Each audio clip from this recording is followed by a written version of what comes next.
It's been a while since I have taken a vacation. I am driving my Jeep, heading towards the quiet resort town of Silent Hill. The sound of the engine reverberates in the darkness. Due to some slight car trouble earlier, it has become this late. I am Harry Mason. I am a run-of-the-mill writer. Her eyes closed, Cheryl sleeps peacefully in the passenger seat. Cheryl is my daughter. She is cheerful and lively, and the occasional carefree smile she shows me makes me feel happy. I don't have very many relationships with people because of what I do for a living, so Cheryl's existence has become irreplaceable to me. Cheryl was very much looking forward to this trip. Although paved, this is still very much a mountain road. At this hour, there is little reason for any other drivers to be about. I push in the accelerator. There is no light off in the darkness. I can depend only on my headlights.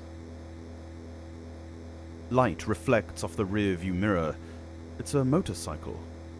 There is a motorcycle headed toward the same destination as we are at terrific speed at this late hour. With a roar, the motorcycle effortlessly passes by the side of my Jeep. The seal of the police. Perhaps there has been an accident or something, but I don't recall hearing about an accident or anything on the radio. Cheryl is sleeping. A child should not be awake at this hour. I wonder if she's dreaming about something.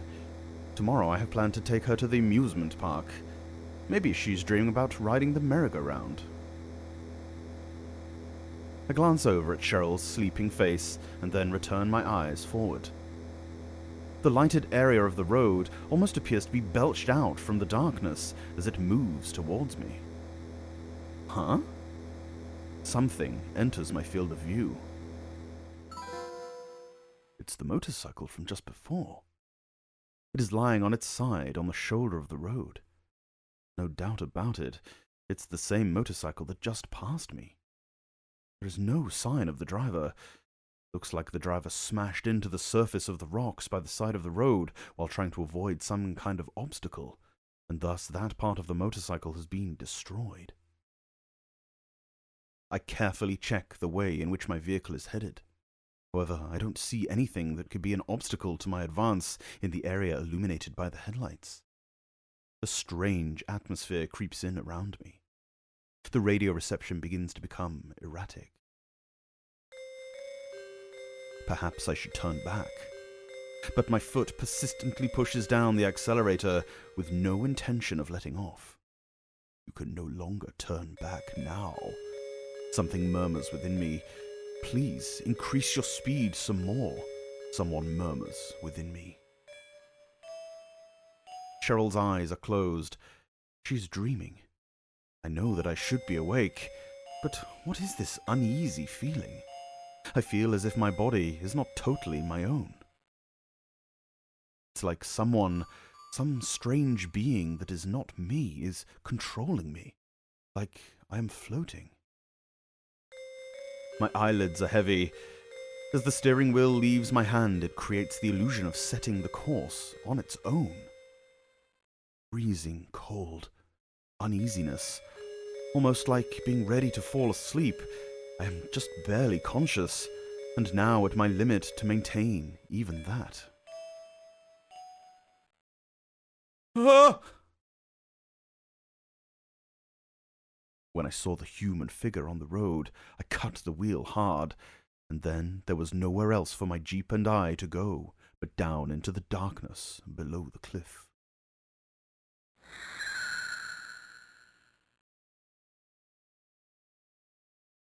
The silence pierces my ears. As the wind blew, it was accompanied by piercing cold. Where am I?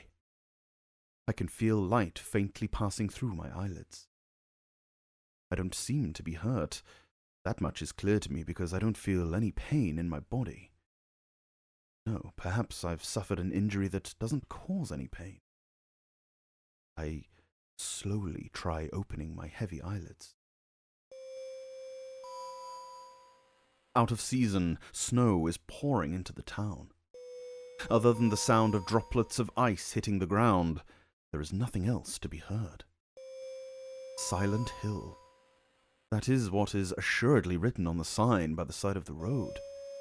Without realizing it, Cheryl and I have reached our destination. All my memories up to that point are gone. The wind is blowing in. When I take a look next to me, I'm shocked. The passenger door has been left open. Cheryl is nowhere to be seen. Silent Hill. This town, which should just be a resort area, appears to have become just like a ghost town for some reason. Or maybe it was waiting for us to arrive, or perhaps the town just nestled up to us. So now I am alone. Cheryl is not here. While I was sleeping, while I was knocked out, Cheryl opened the passenger door and stepped out, alone, into this tourist spot that is ruled by an unsettling silence. And then she left me to head somewhere.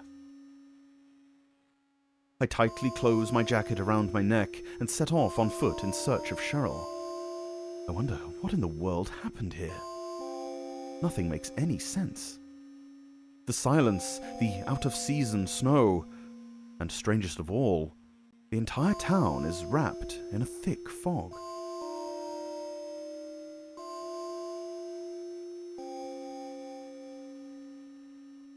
I begin to run. Only the sounds of my footsteps echo in the surroundings.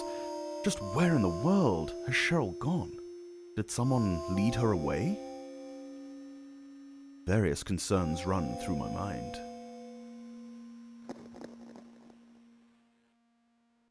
I suddenly get the feeling that I heard footsteps other than my own, so I stop moving right away to check it out. Through the thick fog, I can see a figure that is about the size of a child. "Cheryl!" Without a thought, I cry out. The figure doesn't move at all. At the moment I begin to move slowly towards the figure, it starts to run. I fiercely chase after the figure. It's definitely Cheryl. Even though it is faint, I would not mistake someone else for Cheryl. However, no matter how much I run, I cannot catch up. Instead, the figure is gradually getting farther away from me.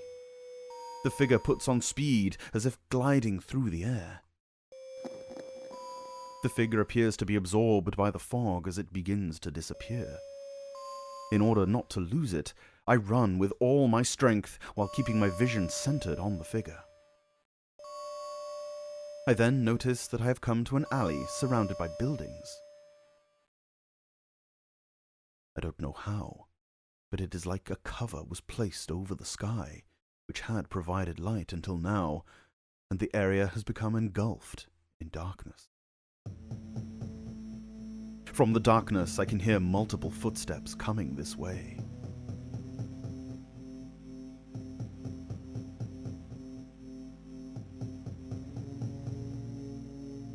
I stood ready. What are they? With beast-like rage, they have closed in to right where I am. Ah! And then, my vitality is sucked away by these strangely shaped monsters, until I finally lose consciousness.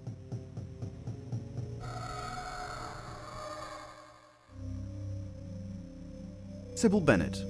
She is a full-time police officer working in the neighboring town of Brahms. There was no one else in the cafe other than her and Harry. She took a seat at the counter and waited for Harry to awaken. I suddenly awoke. Where is this place? Why am I here? Was I brought here by someone? There is no boundary between dream and reality, just confusion. As I lay on the bench seat in the cafe, my eyes slowly begin to focus. The woman sitting at the counter stands and folds her arms. She walks over and looks down at me. She's wearing a police uniform. The woman smiles a little bit, as she appears to be relieved that I have regained consciousness. It looks like you've come around. Who are you? I try talking to the unfamiliar woman. I'm Sybil Bennett. I'm here because all communication with this town suddenly went dead, and so I came to investigate. I'm Harry Mason. I brought my daughter to this town for some sightseeing, but on the way there was an accident and I lost consciousness. Oh yeah, Sybil, you haven't seen a little girl in this town, have you? A little girl? No, I haven't seen her. When I came to after the accident, my daughter was nowhere to be seen. The passenger door was open and she was gone. Cheryl. Sorry, my daughter's name is Cheryl. She's a timid person, so it is hard to imagine that she headed out into this weird town alone. Plus, I was there in the driver's seat, and since she gave me no warning, it just doesn't make sense. Are you familiar with this area? There is no sign of anyone, and what is going on with the snow at this time of year? Just what in the world has happened in this town? I said, all of the while breathing deeply. I'm afraid I don't know either. I still haven't seen anyone other than you. It is like the town is as silent as a graveyard, left without even the means to contact any neighboring towns. I see. You also had an accident, right? I thought it was a good idea to head to the police station in this town, alone on my motorcycle, but I guess I was going a little too fast. A girl suddenly jumped out into the road. I'm pretty sure it was a girl. I almost hit her.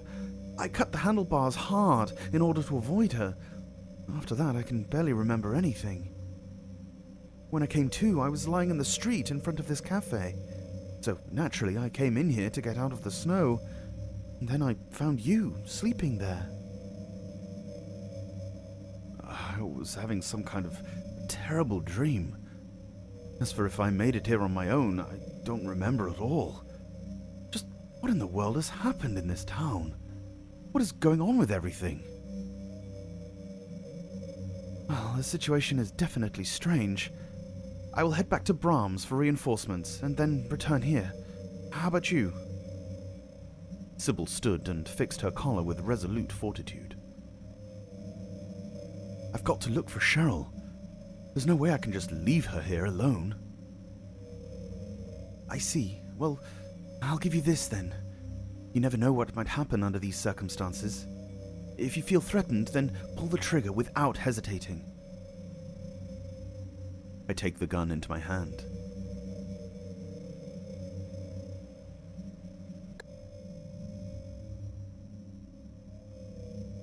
Thank you, but I'm no good with guns. I haven't even touched one. I can't handle it. Amazed, Sybil takes a deep breath. It's simple. I'll show you how to use it. See? First hold it in your right hand, then place your forefinger on the trigger. I reluctantly followed her instructions. Like this? Yes. Now, place your left hand on your right hand so that it doesn't move. Then all you have to do is slide this, fix your aim, and pull the trigger. Like this? The bullet grazes Sybil's cheek and penetrates the wall of the cafe. One of the pictures on the wall falls. Hey! You need to watch it! I'm sorry, I was just doing what you said and it just... No, it's not and it just a few centimeters over and you would have been a murderer. I lost even more self-confidence. Well, it's all right. Please just use it carefully. Well then, I'm going. The sound of the door closing reverberated woefully inside the cafe.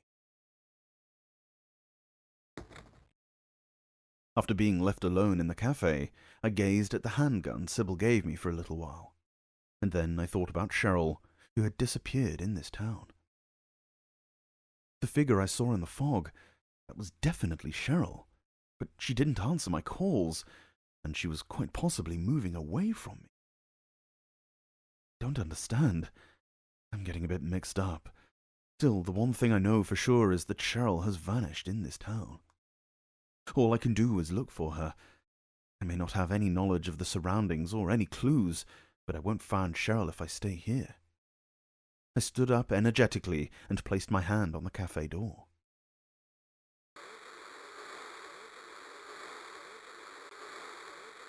Something is making noise.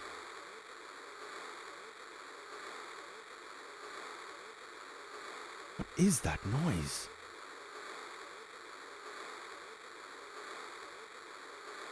I look around the cafe. I walk in the direction the noise is coming from, and then I pick up the source of the noise. Radio. At that moment, the window glass shattered with a thunder, and a giant bird-like creature flew into the cafe. No, it is not a bird. It is a creature with reddish-brown skin that looks as if it has been burned. In its belligerent pale green eyes, it is clear that my life is in danger.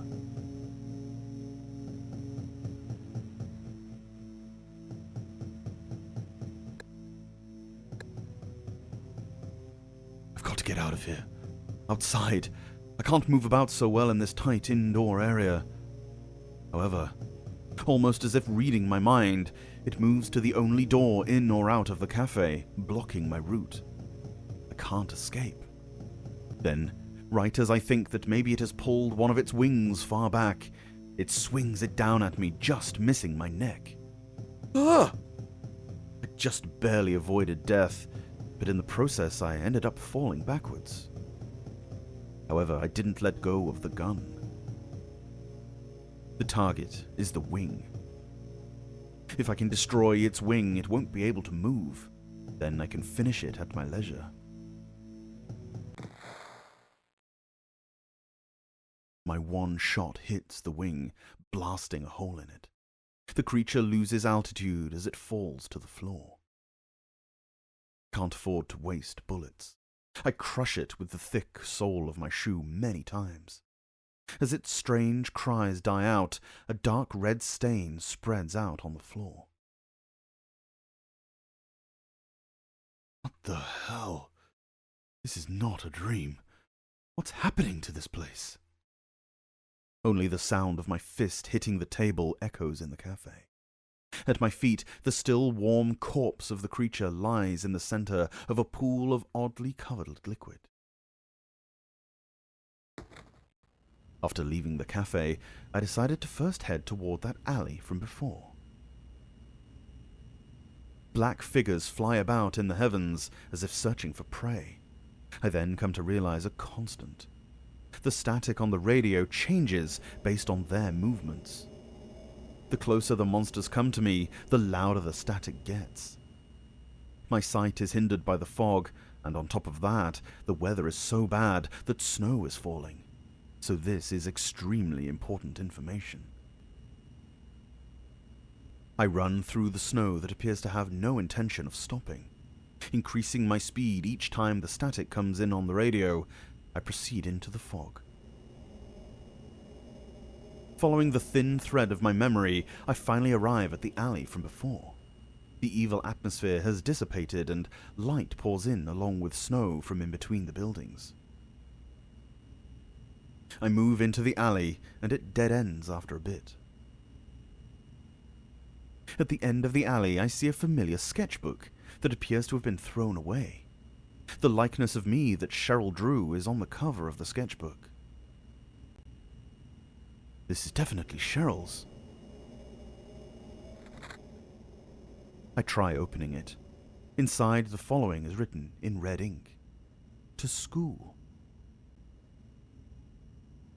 Along Levin Street, I slip through the back door of a house that had a doghouse, and then head for the school. The surroundings gradually fill with darkness, and only the flashlight on my chest illuminates this strange street. I pass through the entrance to the elementary school grounds. When I open the door that leads into the school building, I see that even more darkness is waiting for me inside. It is possible that Cheryl scribbled these letters to school. I can't be sure whether Cheryl is here or not. It's just that I haven't a clue other than that sketchbook. A guide map of the school has been tacked to the side wall of the entrance with a rusted thumbtack. After removing the map from the wall, I place it in my pocket and push open the heavy door that leads into the interior of the school building.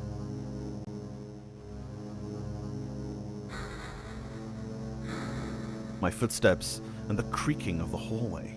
They sound like screams as their reverberations rock my eardrums.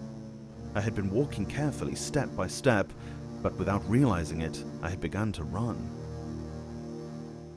There is no sign of anyone. The silent innards of the school building are dark, and with only the flashlight on my chest, it is impossible for me to see any of the details. Cheryl doesn't have a flashlight, so if she came in here and got lost, then she probably wouldn't even be able to walk around. Since I have my flashlight turned on, she should be able to notice me easily. At least I have that modest hope. I then notice that I have come to the entrance to the music room. I place my hand on the heavy door. When I open the door, I see that the inside of the room is large, and there is a grand piano placed in its center. As I sit on the chair of the piano, I am shocked. The seat is still warm, as if someone had been sitting here just a few minutes before. Cheryl's smile runs through the back of my mind. Cheryl often played the cheap upright piano in our home. It had become nice background music when I was working. Perhaps Cheryl had come to the music room. I gently open the cover over the piano keys. I notice that there is red mixed in among the black and white. I try touching the liquid. It has a lukewarm feel. It is still holding heat. It is definitely blood. My heart pounds in my chest like an alarm bell. The large amount of blood spilled on the keys. If this is Cheryl's blood, then she may no longer be alive. I wipe the stain off my hands onto my jeans, stand, and leave the music room. At the same time I closed the door, thought I heard someone scream.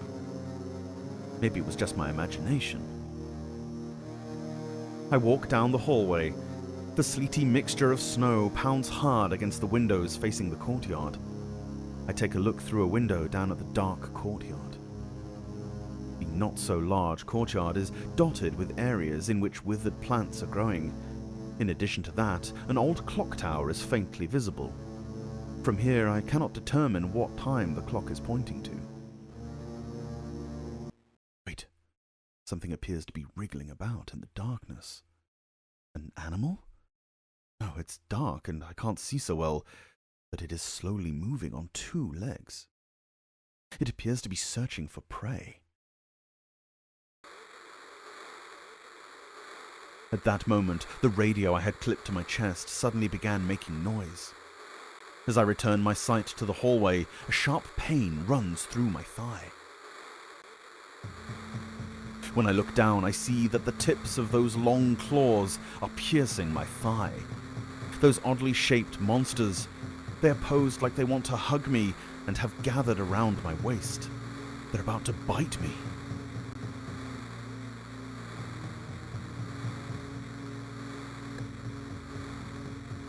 I instantaneously readied the handgun I was carrying and fired at the monster. Ow!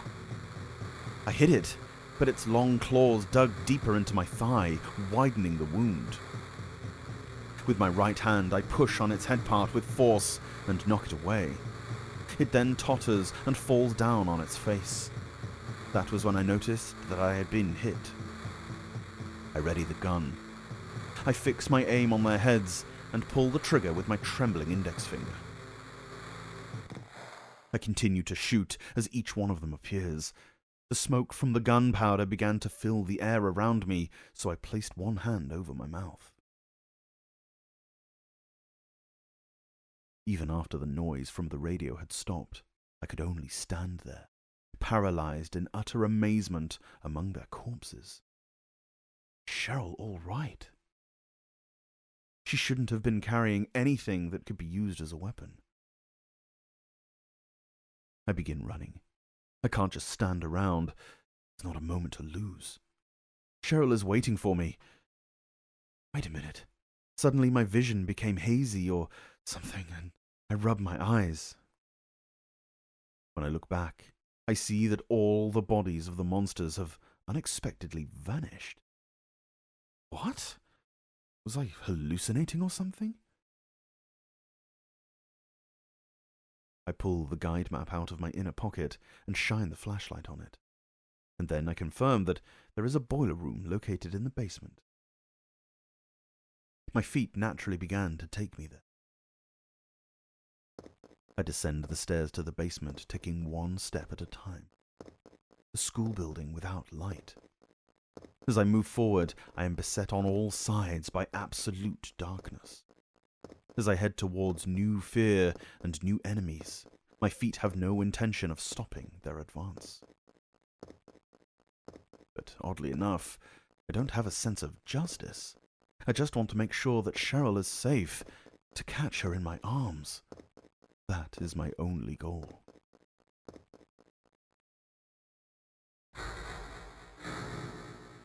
The boiler is not running. If I simply press the switch in front of me, then this eerie machine should just begin operating. However, I just stand still. I try pushing the switch, but the boiler doesn't do anything at all. So I try opening the switchboard cover below the switch.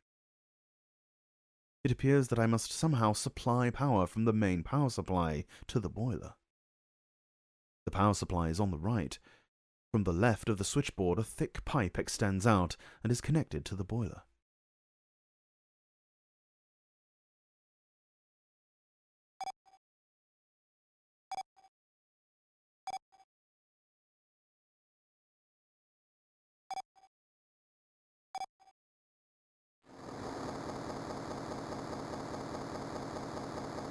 Got it!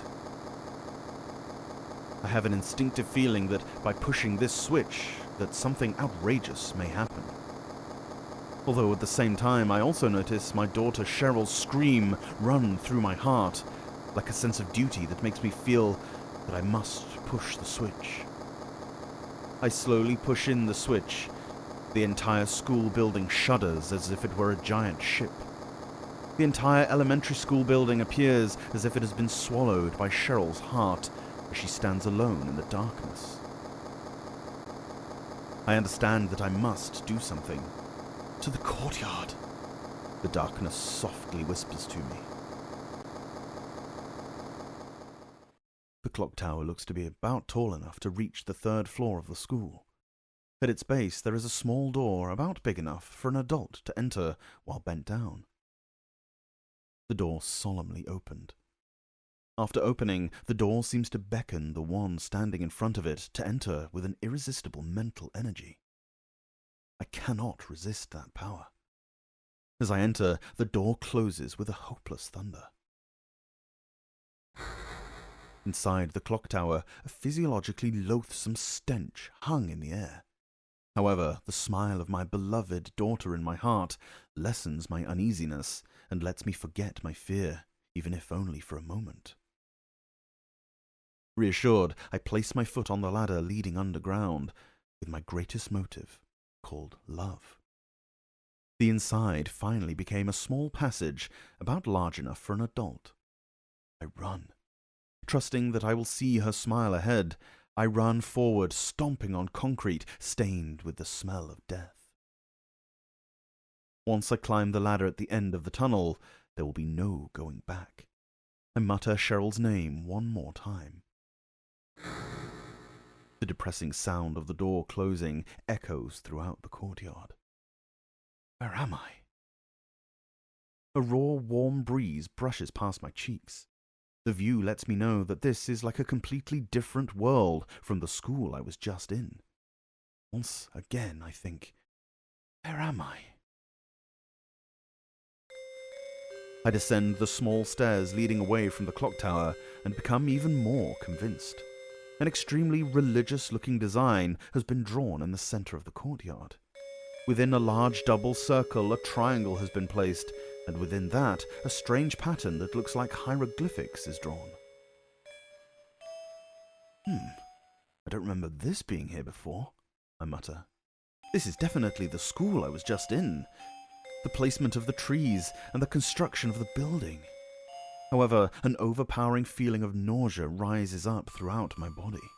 A revolting, horrible smell, like that of the stench of cutting into rotten meat, thickly wafts throughout the air and is nearly visible to the eye. I begin to run. I can no longer bear to stay in this spot. By the time I place my hand on the door that leads inside the school building, I no longer have the strength left to tell how long I was running. Maybe it was only for an instant. The school building has dramatically changed. Metal-grated floors, blood-covered walls, corpse-like puppets hanging everywhere. It's like a nightmarish scene in which everything is isolated from the real world. In spite of that, I run. I'm searching for Cheryl. The unpleasant metallic sounds of my footsteps resonate throughout the inside of the school.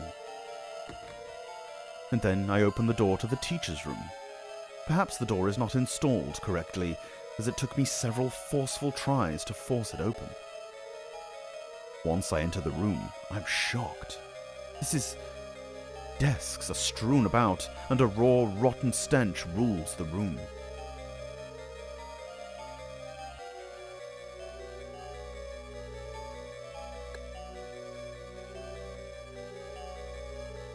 Without knowing why, I dialed my home number, where no one should be. Maybe there is a chance that Cheryl has already returned home.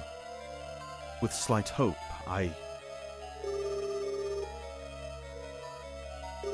The phone is ringing. The mechanical electrical sound repeats over and over.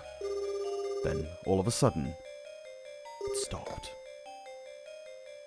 Hello? The voice of a man I do not know escapes from the receiver. Hello? Who is this? From the receiver, I hear a gasp. Click. The phone went dead. I stood bewildered for a bit with the receiver pressed against my ear. There is a man in my house where no one should be. A man I don't know. I gently hang up the receiver, and for a bit I am captivated by that blue telephone. I begin to leave the room.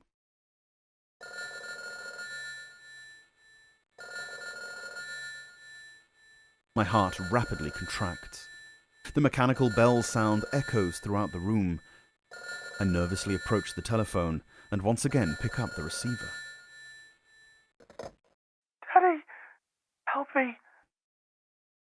It's Cheryl. There's no mistaking it. I firmly press the receiver against my ear.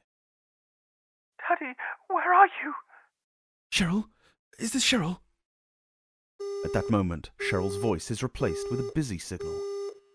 I knew it, I think. Cheryl is here. Being located in the residential area, many children probably come to this school. The interior of the elementary school is larger than I imagined. Including classrooms, there are a lot of rooms, so locating Cheryl will be extremely difficult. If Cheryl wasn't brought here by someone and instead came here of her own free will, then perhaps she might be in that one room. I spin around, run to the stairs at the end of the hall, and then sprint up them. I have come to the library, and my eyes are drawn to the open book here. It was...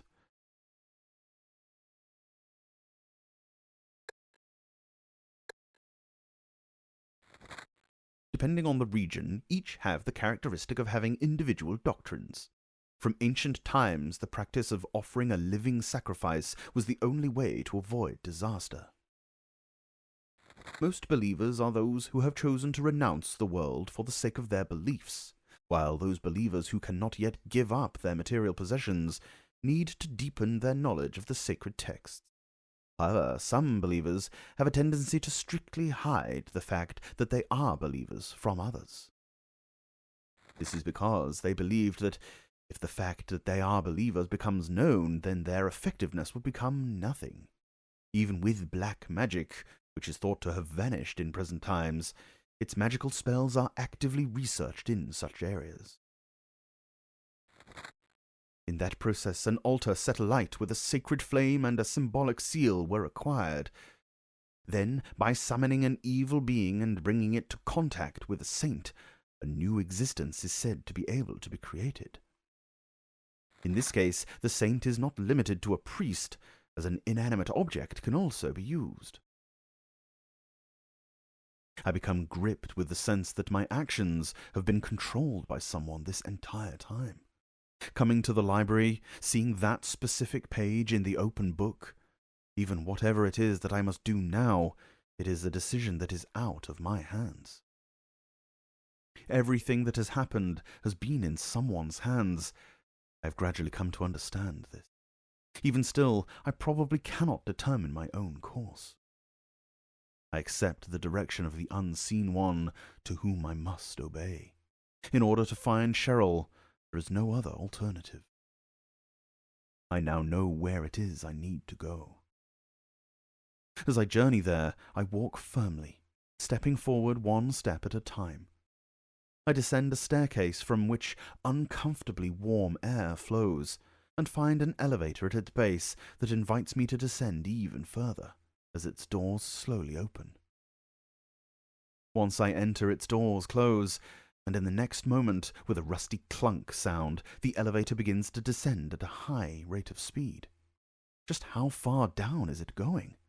All I can do is go with the flow. Gradually, the elevator and I are enveloped in hot, humid air.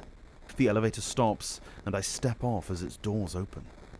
Beyond the short passage, a dazzling light emitted from a small room which has been waiting for my arrival.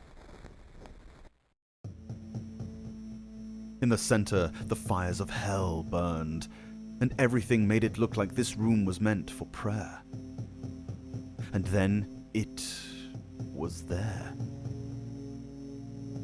It slowly moved around the enormous sconce from which flames and ash rose.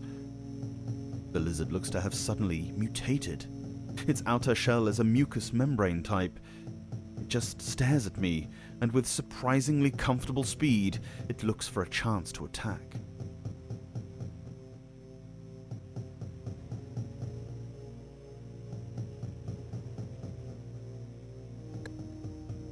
I was overwhelmed by its size. I've got to escape. I don't stand a chance with the feeble weapon in my pocket. I look for an escape route.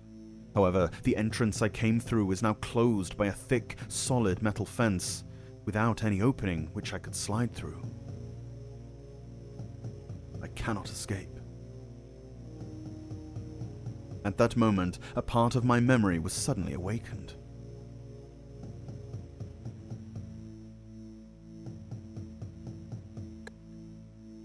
In the teacher's room, the phone call I received.